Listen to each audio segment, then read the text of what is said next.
was lost early on, taking the lonely way around, till you held out your arms, said let's ride these ups and downs.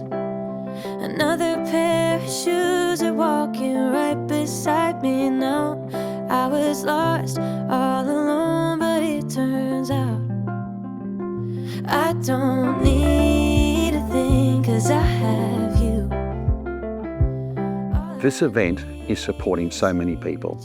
We are supporting the local towns by giving them a feed as we go through. We're supporting tourism in these local towns. We're supporting people that want to join our ride and be a part of our ride and jump on a horse and just follow along with the cattle. And we are, at the end of the day, putting protein on the table for those people that really need it. It's all of the above. Look, it's putting events back into small communities, putting a few dollars on the table, a bit of cheer. It's good for mental health, it's good for the cash register of the local store, and it's good for people just to get out and about. But it's good for Australia. This is Australia's iconic event. What's better than a mob of droving cattle in the long paddock? It is fantastic to see Queenslanders supporting each other. That's what makes us a resilient state. To be a community, you need to support each other, and that's what we do in Queensland very well. I don't need a thing, 'cause I have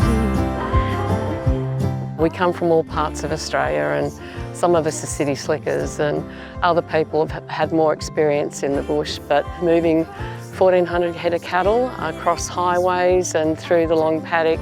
And we had an incident yesterday where a helicopter flew low and over the herd of cattle, and we had 1,400 head of cattle turn and run back at us, and it was great to see the real drovers at work as they turned the cattle around and head them back. This is part of my bucket list. So when the drive this year started, I was exuberant. I couldn't wait to book, and it's been every bit as fantastic as I imagined and more. Where else do you get to do this? It's just quintessentially Australian at the end of the day.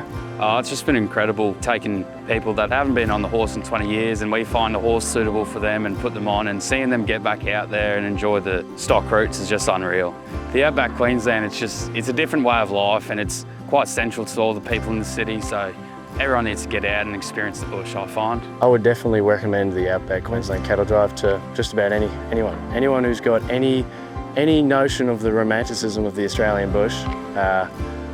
Where else would you rather be?